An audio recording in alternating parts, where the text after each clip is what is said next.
जय जिनेंद्र. पूर्णार्घ जैन ग्रंथ वाचन अर्घ्य 9 भाग 10. 7. नामकरण. जन्मदिवसापासून 12 दिवस झाल्यावर मूल आई वडील यांना शुभदिनी आपल्या शक्तीप्रमाणे देव, ऋषी व उपाध्याय यांचे पूजन करावे व आपल्या बालकाचे वंशाला वाढविणारे शुभनाम ठेवावे. भगवंतांची 108 नावे 108 कागदाच्या तुकड्यांवर अष्टगंधाने, सोन्याच्या लेखणीने किंवा इतर लेखणीने लिहावी व त्या कागदाच्या त्या गोळ्या पिवळ्या वस्त्राने नारळाने झाकलेल्या घटात भराव्या व कागदाच्या एका तुकड्यावर नाव असा शब्द लिहून त्याची गोळी करावी. याप्रमाणे 1007 तुकड्यांच्या गोळ्या बनवून त्या सर्व दुसऱ्या घटात भराव्यात. नंतर एका अज्ञान कन्या किंवा बालकाकडून दोन्ही घटातून एक एक गोळी काढावी. ज्या नावाच्या गोळीबरोबर नाम हा शब्द निघेल तेच बालकाचे नाव ठेवावे. मंत्र. दिव्य सहस्रनाम भागी भव, विजयाष्ट सहस्रनाम भागी भव, परमाष्ट सहस्रनाम भागी भव हा मंत्र म्हणावा. 8. बहिर्यान क्रिया. 2-3 किंवा 3-4 महिन्यानंतर आपल्या शक्तीप्रमाणे ही क्रिया करावी. ही क्रिया केल्यानंतर बालकाला प्रसूतिगृहाच्या बाहेर नेणे शास्त्रसंमत आहे. ही क्रिया करतेवेळी बालकाचे भाऊ आदिकापासून भेट पारितोषिके जी येतील ती एकत्र करून तो जेव्हा पित्याच्या धनाचा अधिकारी होईल तेव्हा त्याला द्यावे. ही 8वी बहिर्यान क्रिया आहे. मंत्र. उपनयन निष्क्रांती भागी भव, वैवाह निष्क्रांती भागी भव, मुनींद्र निष्क्रांती भागी भव, सुरेंद्र निष्क्रांती भागी भव, मंदरा निष्क्रांती भागी भव, यौवराज्य निष्क्रांती भागी भव, महाराज्य निष्क्रांती भागी भव, परमराज्य निष्क्रांती भागी भव, अर्हंत निष्क्रांती भागी भव.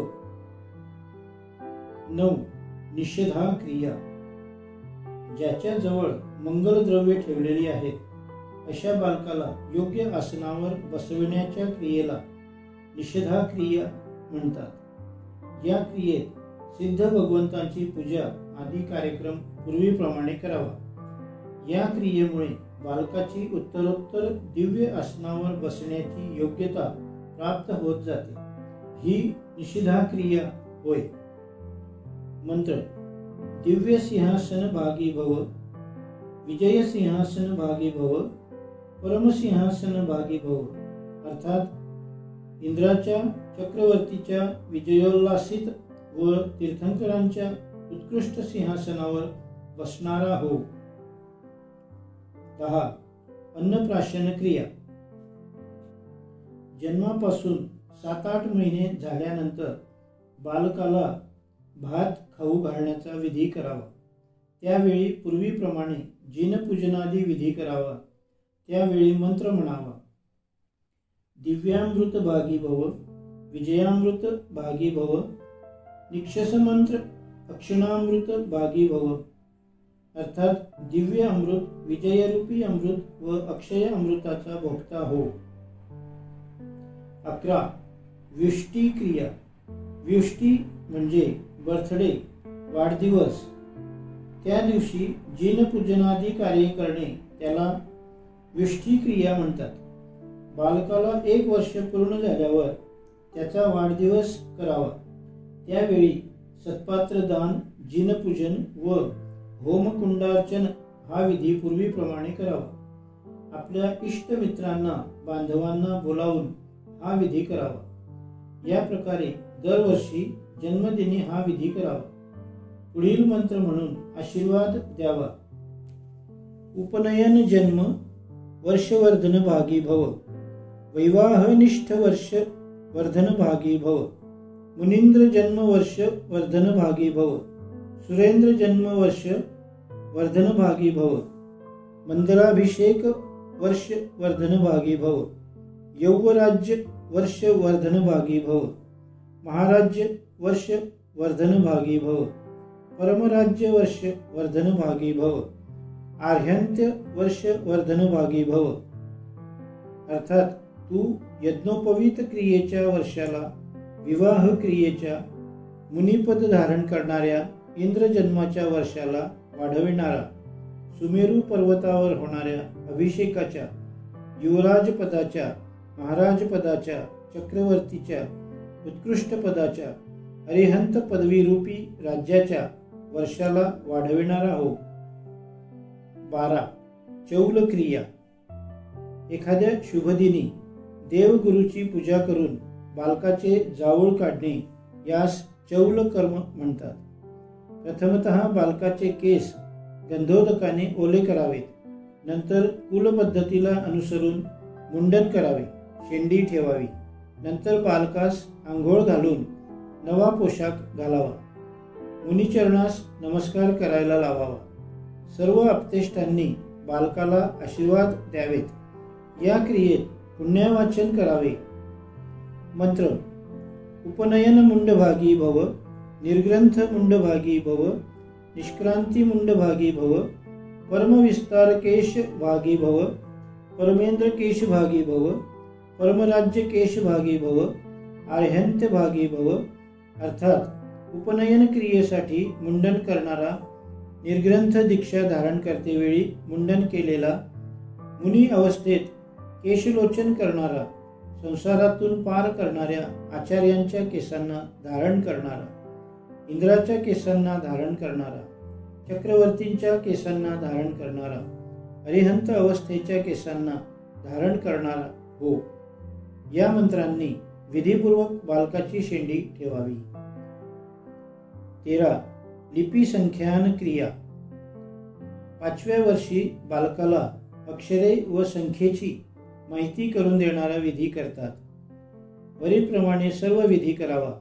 बालकाला शिकविणारा उपाध्याय गुरुग्रहव्रती, कुशलव्रती गृहस्थ, बुद्धिमान, आदर्श श्रावक असावा। मंत्र: शब्द पारगामी भव, अर्थ पारगामी भव, शब्दार्थ संबंध पारगामी भव। अर्थात शब्दाचे स्वरूप, संपूर्ण अर्थ, शब्द व अर्थाचा संबंध जाणणारा हो। 14. उपनीती क्रिया। गर्भातून 8व्या वर्षी बालकाची उपनीती क्रिया करतात।